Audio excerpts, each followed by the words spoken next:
Alright, so as most of you probably know, I still have a trailing edge of laryngitis, so I may occasionally just die, but I'll try to do that as little as possible. So, today my talk is on the true value of open source. Okay. We're going to be looking at the cost, the total cost of ownership, the TCO, of an open source product. In fact, we're going to be looking at 3 specific open source products. And we're going to be looking at the value proposition which you can take to your bosses, or your clients as to how or why open source is a good thing. And we're also going to be looking at the concept of free. Okay, what is free and what does it mean in this context? So, now, first of all, I should also say the term Frees and Kittens isn't mine. I have lifted it quite shamelessly from a librarian from America by the name of Karen Schneider. This is from a couple of years back. In fact, I believe she wasn't actually the first one. I actually don't know who originally said it, but I've lifted it, and this is what I'm talking about. So, this one, and it's not going to work, is it? So, of course, with a talk with the name of Frees and Kittens, there's got to be lots and lots of gratuitous shots of cats. So, this is mine, this is Decimal. As you can see, I'm a geek. So yes, we had 2 cats. One was called Binary, the other one was called Decimal. She likes drinking with her paw. It's very weird. Anyway, let's actually talk about the boring stuff. This is quite a dry topic, so I'll try and make it interesting. So there are 2 schools of thought and 2 differing communities when it comes to the cost of open source or the value of open source. The first is the free as in speech crowd. Now, you all here should know what I'm talking about, so I won't really get into too much detail, except to say, these are the 4 that I've identified key concepts in free as in speech, which give value to an organization. Okay? An organization such as a government organization, here in Canada, so let's talk government, okay? They want to be able to adapt, change, extend the systems that they're building and that they're using. But there's also a flip side to that. And that is, a government organization has a lot of restrictions on what and how they can buy. There's a concept in government, actually, hands up, who here works for the government? 99% of you, excellent. So, concept in government which is it's drilled into you constantly if you have any dealings with money. And that is value for money. It doesn't have to be cheap, it has to be value for money. And this is if you're doing tenders. Who here has written a tender? Just me? A couple of us. Excellent. You know, when you're writing a tender, you don't want to be the cheapest, because the cheapest tends to get thrown out. You want to be in that middle range, where you're good value, but on the flip side, okay, you're not the most expensive, such that they can't afford you. But let's face it, they generally can afford almost anything. They can afford IBM's prices, they can certainly afford ours. Yet another picture of a cat. She's sleeping, she's wonderful. She's about 11 years old now, so getting on a bit. Not so much a kitten anymore. So, the second one, free as in beer. Now, when I was younger, this one always confused me, because beer was never free. I always had to pay for beer, so I never quite understood this one. But, the concept behind it is, it costs no money. Alright? No purchase costs, so there's no capital expenditure, and there's no ongoing licensing costs. And this is true of 99% of open source products. There are open source products you can buy, absolutely. But let's just go with what people understand. So, the free as in beer is generally the hook which grabs an organization in. You say, well, use this product because it's free, and then all the extra bonuses that comes from this free as in speech get hooked in afterwards. However, the problem is, it isn't. Alright? Now, I've done the cardinal sin of slides. I put 100 different words on this slide. Deliberately so. I want to overload you with the costs associated with any single product, especially for a large organization, especially for the government. Alright? So these are both capital costs, operational costs. They cover everything from installation, maintenance, deployment, ongoing separate costs, retraining, all these other factors. A large organization is going to factor in. Right? And so we do this. So when we're looking at a product, and when I've worked in government, I've been responsible for doing valuations on tenders. I've been responsible for looking at the other side of it, buying these products. How do we do it? And these are all the sort of things that we need to factor in. And so, I'm not going to read them out. You can read as well as I can. So these are the sort of things that we're going to look at. And we're actually going to drill down into some case studies. There are also some hidden costs, which are not always pointed out. Even in a government's or a large enterprise's evaluation of a product, they won't necessarily always factor these in. You've got support and integration tools. And it pains me to say it, but this is one thing that Microsoft has done well.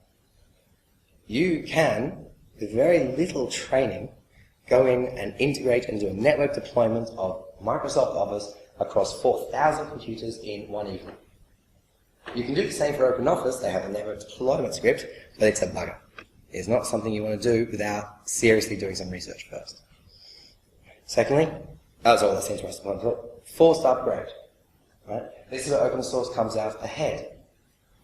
Open source does not say you must now go to the next version, because if you don't, we will no longer support it. Open source says, go to the next version if you want. Whenever you want, whenever you're ready. If it's good enough for you, keep it. Microsoft, who here has, at their work, still uses IE6? Yeah, a couple of us? Yeah. IE6 is deprecated. Your organizations are using a product that Microsoft no longer supports at all. And this is a good thing. It's a horrible machine, system. But the point is, your organizations are being forced to upgrade when they're perfectly happy with IE6. It's worked for the last 10 years. Why should we change now? Right? So, and the other one is the productivity loss or gain. You move from one system to another, and you're going to be looking at, well, it takes me an extra 2 minutes. There's some very good examples of internet systems changing and page loads taking an extra 2 or 3 seconds. And over a day, that's 10 minutes, 15 minutes of lost time while they're waiting for their pages to load. And these are things that are not necessarily always factored in. Those of you who are scribbling down my notes, I'll put the slides, link to the slides up later, so you don't need to write it all down. Yes, another picture of cat? Here she's waking up. She's so adorable. So, let's actually look at some numbers. First of all, these numbers are indicative. They are not meant to say, this is exactly what you will pay. Okay? I base them on partially personal experience, partially research, and partially taking the average of talking to other people in the industry to look at what they do. So, 2, OpenOffice versus the Microsoft Office. I'm looking at 2 factors. Base installation, as in, these are 2 systems which are, this is an organization which doesn't have an Office productivity suite. They're comparing 2, OpenOffice and Microsoft Office. On average, per PC, the total cost for OpenOffice is a little over $1,000. It's about $1,280, thereabouts. The base installation for Microsoft Office is a bit over $1,500, so that's about $1,700. Now, migration, on the other hand, is a completely different kettle of fish. Sorry, where's the number from? I'll actually show you that in a second. Because I actually go into the spreadsheet and it has all those numbers. So the migration is a completely different beast. OpenOffice, the value per unit, we're talking here desktop PC unit, can dramatically increase depending on the amount of customization and changes that are required to macros, formatting, templates, all these things which you have invested into your Microsoft Office suite. You now have to flip around and make it work in OpenOffice. And a lot of organizations look at this and they balk at it. So you say, well, you should migrate from MS Office to OpenOffice because it's free. No, it's not. Yes, it's free. Yes, you can download it and install it, but look at the numbers. So let's actually look at some specifics. Okay? This was based on an Office 2010 Plus single language edition. It's on volumetric licensing for 100 desktops, and the license fees are yearly. the network installation costs, we're looking at $120 per hour for staff members, and we're looking at a 40-hour installation deployment process, which is about right. And I've just basically assigned that to both of them because it's about the same. Okay? The training costs, I've averaged from about 3 different vendors, but I haven't included downtime. Alright, so that means you take your staff member, you put them in a training course, they're not working for you for 3 days or 2 days, or how long the training course is. Not factored in. Alright? So let's actually look at this. So,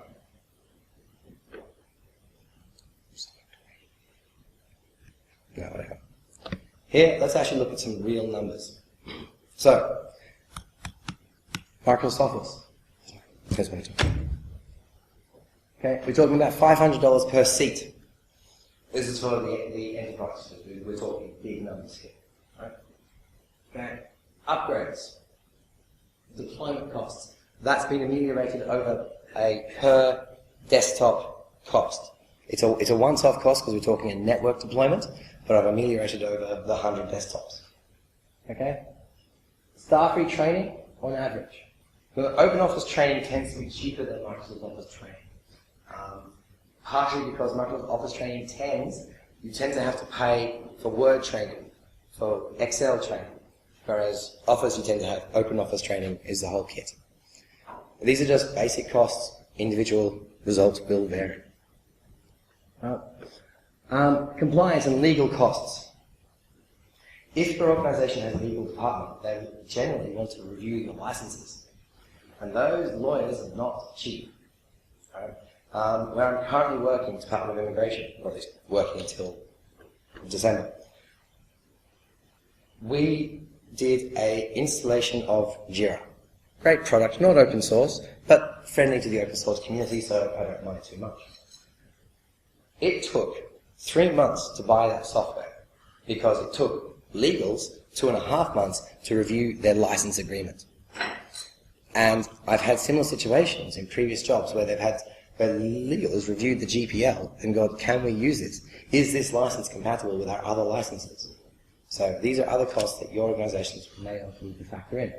So you're saying that there's no review of Microsoft's licenses for this? Generally not, because I'm also assuming that your organization is running Windows and it's probably already happened. You can transfer that cost. If they haven't reviewed it, you can transfer that cost across. But I was trying to be as realistic as possible in these numbers.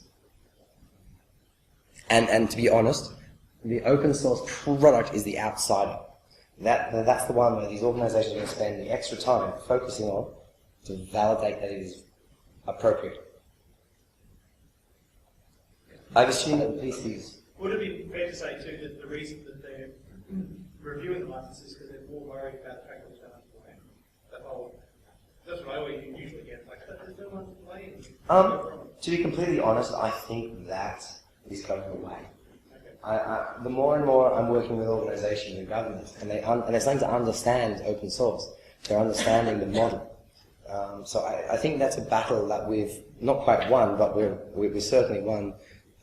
We're a long way towards winning that battle. Do you also find my experience has been very much so it's within government and enterprise that it's an insurance fee as well? Hell, absolutely, yes. That's where a lot of it comes down. And in fact, I removed it out because I couldn't get good statistics for it. But quite often, if you're actually going to do a full TCO, insurance is actually going to be one part of it that you're going to factor in. I should also mention TCO is only one mechanism for valuing things. You've got TCA, you've got ROI, you've got payback time, different ways of measuring the cost of a product. I just use TCO because it's generic and pretty much everyone does it. Right. So here we have 1,200 for OpenOffice, 1,750 for Microsoft Office. If we look at the same numbers but with a migration factor put in, all right, then that's why it jumps. And that, $80 an hour, 2 developers for 40 hours by 12 weeks. Okay? Works out to be about that. I picked those numbers. $8 an hour is going rate. And actually it's a little low. And about a 12-week migration process of macros and templates is quite reasonable. Once again, your own numbers will vary.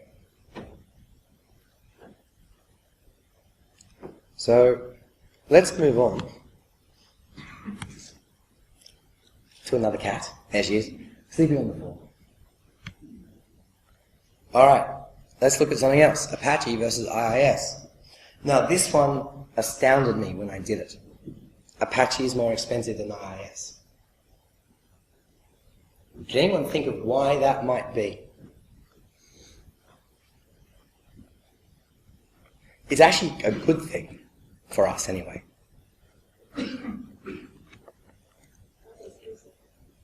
Yeah, that's exactly it. You pay more for an Apache administrator, on average, than you will pay for an IIS administrator. Okay? Those are average current prices. Okay? This is for an experienced administrator on both of these systems. Okay? I'm assuming they're sitting on equivalent hardware, so the equipment costs are the same. We're assuming it's Windows Server Enterprise Edition 2008. Okay? And you can see these prices, and this is a baseline cost. Now this hasn't been ameliorated, so you've got the full deployment cost, you've got full staff retraining. Apache training tends to be more expensive than Windows IIS training to completely swap things around.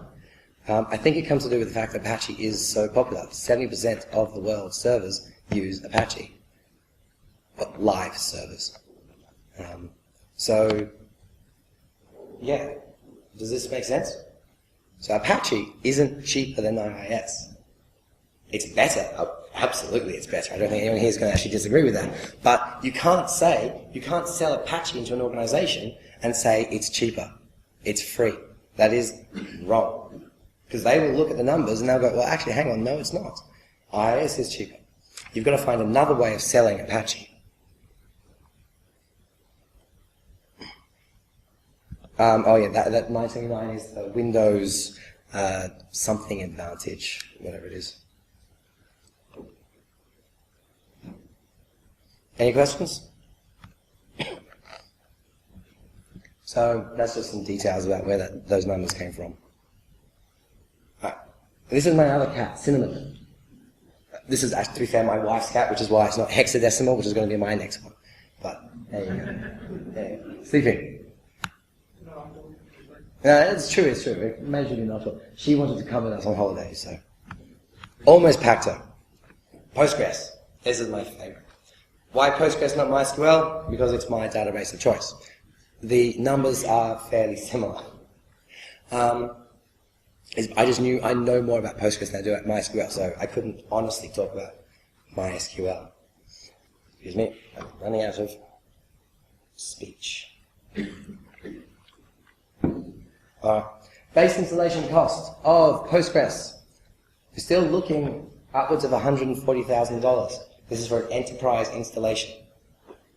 Enterprise installation of a migration, however, we're suddenly jumping almost $100,000 up to migrate from Oracle to, from Oracle to Postgres. Alright? So we're assuming chunky hardware. This is a database server. It wants to be big disk, lots of CPU, lots of memory. Okay? We had almost commodity hardware for our web server. This is a database server. It's chunky. Alright? So, why is this one so expensive? Alright? Once again, we have big systems. Oracle, for a quad-core server, on its enterprise license, per CPU, I didn't do per user, per CPU quote, will cost you approximately $190,000, right there. Postgres is one of those ones where you can say, well, Postgres over Oracle because it's cheap. Alright? Unlike Apache, Postgres administrators are paid less than their proprietary counterparts. Oracle administrators earn, on average, about 120. We're talking top level here. Your Postgres ones will only earn about 90. Alright? Network, infrastructure, costs are all about the same. Now, additional license costs for Oracle I've left at 0. But That's not necessarily entirely true, however. Because if you want to up this to an 8 core, like a quad-core dual CPU system, then you're going to be paying an extra $47,000 per core. But for now, I'm just assuming this as an equivalent system. All right. It's $100,000 because we're still looking at what the administration costs are going to be for the system. Okay, so that's why it's at 142. Security management, and this number was actually also on Apache. This is an approximate, an average cost to do a formal security audit, which, if you're deploying a new system into government or into a large enterprise, they will generally want. Talking to Andrew Mueller of INI Security, one of our lovely sponsors, said that there are actually automated tools that will do that much quicker and much cheaper. But that's the cost, that's what it would cost if you want to do a full audit. Make sense? So actually, let's look at this. What is the software component of the entire cost? Okay, MS Office. It's about a quarter because we did not factor in the hardware. We assumed there was always a PC there. We just put Office on a PC. Alright, so that's installation, maintenance, and administration costs. IIS, oh look at that tiny, tiny, tiny fraction. Okay, because IIS is cheap. It really is cheap. Partially because Microsoft is trying to compete with Apache. Alright, Oracle, on the other hand, is bloody expensive. More than half the total cost is going to be in your licensing. That's why Postgres is such a good value proposition. So, a few facts to consider. Skills and recruitment. All these numbers are just generic. If you do not have the resources, the people in your town to do that work, you're going to be paying a premium. It's another downside to selling open source. An upside to open source is people over licenses. You're paying your money to the people, not to the licenses. Okay? So the transfer of funds is more equitable. There's a huge fear component. People don't like what they don't know. Everyone's got Office at home, or they have Windows at home. Moving to Linux or moving to OpenOffice is a problem. Insourcing versus outsourcing. All right. Open source, very good for insourcing. You have the skills in-house. That's where you spend the money. Proprietary, very good at outsourcing. You go to Microsoft, you go to IBM, you go to SAP. You pay them to administer the system. Depends on where you want your money to go. This is another value proposition for open source. You can sell it as you're keeping the money in your organization. There's an opportunity cost. Yeah? And that's something that I can't talk about because it's completely random. It depends on the situation. But something to be factored in. I mentioned earlier about productivity, so I won't really get into it now. So those are all things you need to consider. So let's look at, I'll skip over that bit. So this is Cinnamon trying to be Maru, hiding in a box. There you go. Last cat, I promise. So, where is the value? What is the value proposition? What are you trying to sell? Okay. So freeze in beer, you can sell for some products. Postgres. Postgres you can sell freeze in beer because of the significant investments in software, in the actual license cost for its proprietary competitors. I could have done IBM DB2, I could have done Oracle, I could have done Ingress, I could have done half a dozen others, and the outcome would have been very similar. Right? However, freeze in beer is not a value proposition. It's not something that you can sell to your bosses and your boss's boss for something like Apache. Because if they actually do the numbers, they'll see that, no, they actually pay more in staff. What you can, however, do is flip that around and say, well, no, freeze in speech. Okay? Where exactly are we going to, what value do we get out of IIS beyond the financial? Then we can turn to Apache and say, well, it's open source, we have additional flexibility, we can do a whole heap more with it than we could possibly do with IIS. There's support out there, there's community out there. The IIS community, yes, there is a community, but open source communities tend by like more than double, I just lost the language for a second, by more than double are interactive to their proprietary counterparts. So you've got to sell your value proposition depending on what it is that you're trying to actually sell. Okay? And everyone here needs to remember, open source is not free. It is only free if you do everything yourself and you do not value your time. Right? I value my time very highly, thank you very much. So, and this is something that we as a community, I'm going a little bit over time, but this is something that we as a community really, really need to get away from. There are people out there who want open source because it is free, and they then do not value the paid components of it. They do not value that, well, it's free, why am I paying $110,000 for an administrator? They should do it for free. I've actually heard that being said. Alright? So, it's a proposition that we need to unwind slightly. And we need to come back to it is low cost compared to its alternative. There is still ongoing cost that needs to be factored in some cases more than its proprietary counterpart, but the open advantages outweigh those of the proprietary counterparts, in some cases. Alright, I'll stop rambling now. Does anyone have any questions? I don't get the kitten analogy. Freezing kittens. You can have one for free, you gotta keep paying for it. Of course.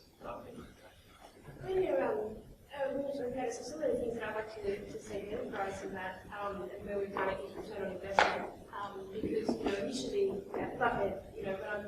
when we're deploying a Drupal site, initially it's going to actually cost you sometimes a lot more than it is going to cost you to do a .NET solution. But there's a return on investment there that occurs because then adding components to it. So it was involved in doing part of Suncorp, and we're comparing it to a proprietary system where it cost a hell of a lot to make those modules. So whereas we were putting more money into the Apache and everything else like that, but then on the longer term we could show that look, we were actually they were going to be able to get quicker turnaround on creating websites like. ROI, TCO is only one value model and not always the best one. So ROI is a good way of measuring it if it's a private organization that actually is trying to make money out of it. You can't make money out of OpenOffice or Microsoft Office, so you can't use ROI in that context. But certainly for something like Drupal where they're actually trying to use it as a revenue base, then you're going to get the return on investment, and that's a good way of measuring it. And that's where you sell that freezing speech. It's more expensive, but there's a community. The community is building all of these things for you that you can leverage, rather than a .NET solution where you have to build it from scratch. Sorry. Question. This people over license scheme came up in OSDC, I didn't call from Monday, and we had quite a long talk about it. There seems to be a lot of incentive for people to export things, and there's all sorts of government grants and things like that, but not much incentive for people to not import, if that makes sense, actually keep things local and not send license fees overseas. Yeah. How can we make that argument, make that powerful argument, try and get people to do it? It's like finding it hard for one to actually get across to people. Well, open source is uniquely advantaged because the support mechanism, the commercial support mechanism for open source tends to be in local organizations. So they're 10-man shops, person shops, in Canberra or Sydney or Melbourne rather than IBM Global Services. And that can, especially in government or local organizations that have policies to buy local in preference. And government has a buy local policy. Absolutely it does. And you can sell that as part of that value proposition of why open source, because all your money you spent is going to stay in this country, rather than going to America if it's Microsoft. Well, actually, that being said, even open source, you send money overseas. If you've got a SLES license, you're sending it over to Europe, all right? And then the other half goes to Japan. All right, so, yeah. It's just a comment more than a question, I guess.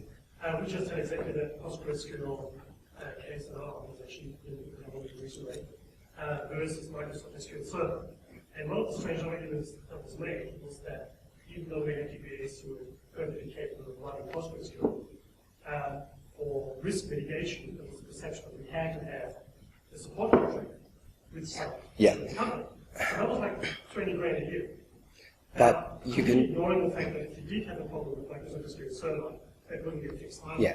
Support contracts with Microsoft are not worth the paper that they're written on. So you may as well not get support for PostgreSQL either until you need it. But what you need to do is you need to find that local organisation, even if, well, maybe not Canberra-based, maybe it's in Sydney, maybe it's in Melbourne, who does support for Postgres. CyberSource, off the top of my head, will do support for half a dozen different things. And even if you want large organisation, Fujitsu Fast in Sydney, they do Postgres. That's exactly who we are. Yeah, so there's But your... what I'm saying is, I think there's a bit of false economy going on. Yeah. Where you think, oh, this is open source, so I have to get support. That'll cost me some 5-digit figure. Whereas on the other hand, I perceive, or it's perceived that I have support for Microsoft SQL Server, but really I don't. Yeah, but the thing is, you're working in an environment where it's geared towards proprietary. It's geared towards, if this company closes down, what is our recourse for upgrades, or have we wasted our money? So you've got to then, you have to take the open source model, and you can't expect them to change their policies. Well, okay, Luddy said you can, but realistically, you can't expect them to change their procurement policies to fit the open source model, because they're not. What you need to do is find the open source hooks. So, okay, you need to have a support contract, find the local support contract. You need to have surety of continuity, you find the community that will give you that. And that goes in and you put it into your procurement process. Like, you make open source fit the procurement process, and it can. But it is a bit of extra work on our part to make that sell. That's why Red Hat is so successful in the enterprise level. Exactly. You know, the insurance and whatever, you tick that little box, and then Yeah. something happens. Even though they're never going to, like, Microsoft really use it, Yeah. they've got all that warm fuzziness and everything's being met.